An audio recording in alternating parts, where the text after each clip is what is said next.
Thank you very much, Chair. My question's on the flight training issues for CASA. Do you accept that, due to current regulations, pilots are now required to conduct 2 checks per year in each aircraft type that they fly? Is that correct? Senator Pip Spence, CEO, Director of Aviation Safety, CASA.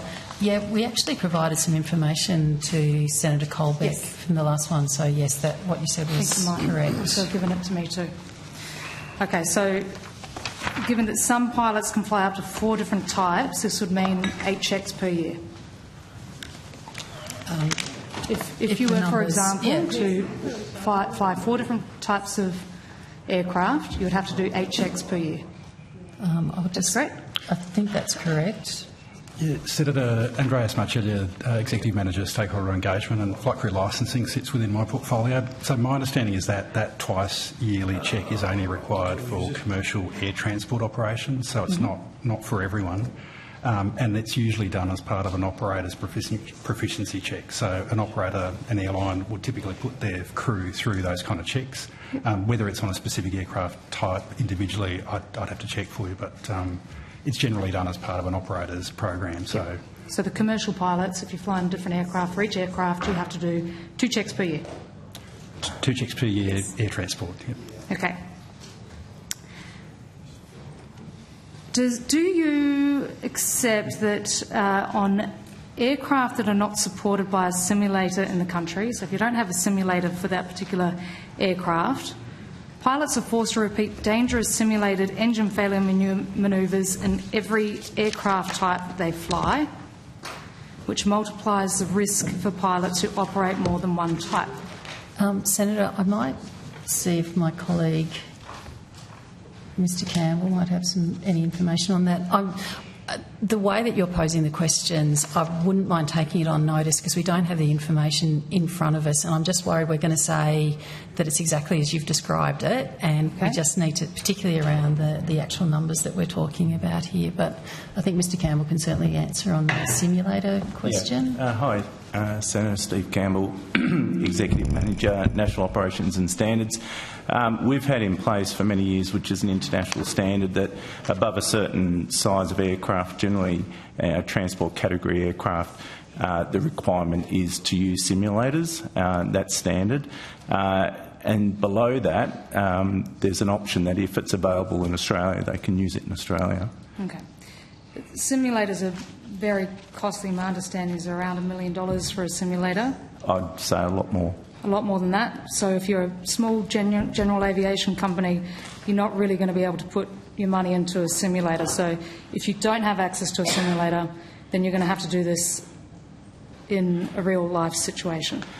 Well, if in a practice training situation. Yeah, I think it depends what you call in general aviation. So the smaller general aviation that we know at below 5,700 kilos won't be required to use simulators. Yep. But for other aircraft that are in that sort of scope that require simulator training, that's been in force for many decades.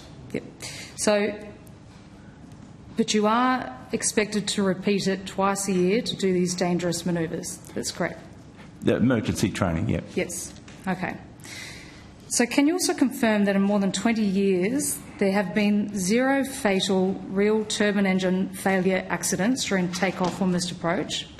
So none in real life, but multiple fatalities during training? I don't have that detail in front of me. Sorry, Senator. All right. But Senator, I'd be very happy if you've got a specific example that you would like us to provide more information on. We'd be very happy to take that on notice, because I don't think we do anything that's dramatically different to what other national aviation authorities do in this space, and we are genuinely, if there's specific examples you've got of where someone's got raised an issue with you, we'd be very happy to look into that into detail. I do. I actually have a snapshot of some very specific examples of where pilots have died while doing these training checks. So in 1995, 2 pilots died doing a takeoff decision speed cut in Tamworth.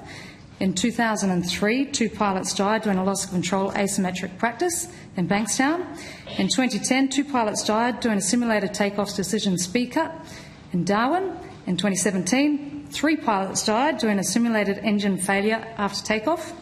in Renmark in South Australia. In 2019, 2 pilots died due to a simulated engine failure after takeoff in Mareeba in Queensland. And in 2025, just a few months ago, 2 pilots died doing a proficiency check. It's still under investigation. One was a very experienced training officer and another a commercial pilot.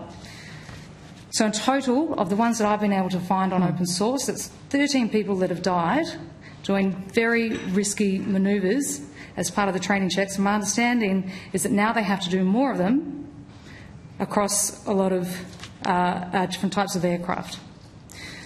So would you accept, having the understanding of that and also the understanding that, you know, pilots are dying practicing failures that almost never kill any pilots in real life, you know, you're forcing repeated exposure to known fatal risk manoeuvres, and that contradicts the requirements to reducing risk?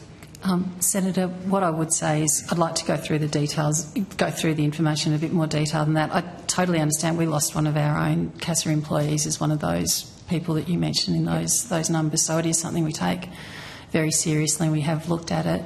There's I suppose with everything there is that need to make sure that people have had that proficiency checking, but I'm happy to go through the numbers that you've provided in a bit more detail and also explain why we're doing what we're doing. Let's take that on notice, Senator. Thank you. That does lead me to my next question, Ms Spence.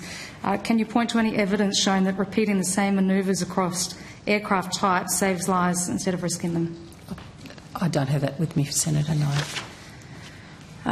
Do you accept that piloting hand skills required to safely manage asymmetric flight and simulated engine failure manoeuvres are fundamentally the same across different aircraft types and systems?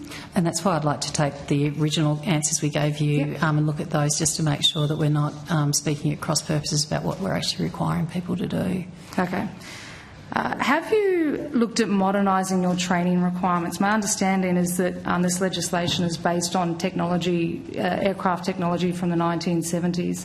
Have you looked at modernising the legislation so that you can look at actually the safety features of the aircrafts that pilots are flying these days? I think that it's an excellent suggestion. We're constantly looking to see how we can improve things. There's a lot of work that's being done through the International Civil Aviation Organisation, also looking at more competency-based training rather than repeating similar kind of activities.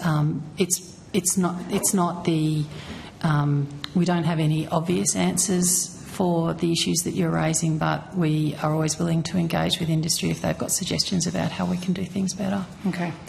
And just to sort of come back to the question of notice that I submitted, have you ever counted the number of pilots killed in training while doing these exercises? I don't have that number. And